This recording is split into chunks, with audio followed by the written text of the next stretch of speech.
New laws aimed at speeding up environmental approvals and cutting green tape. We are trying to improve efficiencies of processes across the board.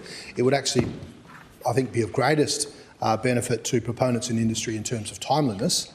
Under the changes, it will no longer be possible to appeal against an EPA decision not to assess a project, and other approvals can proceed before the EPA gives the green light.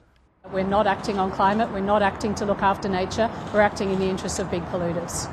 It comes after the government decided the EPA should no longer assess greenhouse gas emissions from large projects to avoid duplication. The review highlighted the duplicative nature of state and Commonwealth conditions for greenhouse gas emissions, applying an unnecessary administrative burden on regulators and proponents without delivering any additional environmental benefit. But green groups aren't buying it. In business, you manage what you measure, and it seems now that we have stopped measuring emissions in this state.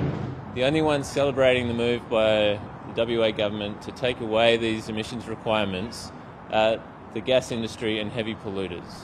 The state government argues Commonwealth requirements on projects to reduce emissions will result in the same or stronger action on emissions than the EPA, although not everyone's convinced.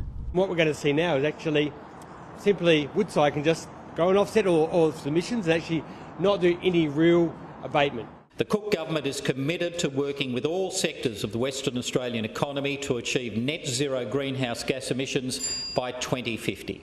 But the government's promised climate action bill, binding it to that target, is not on the list of priority legislation, with only a handful of parliamentary sitting weeks before the state election, and seems to have been put on the back burner. Nick Perpitch, ABC News.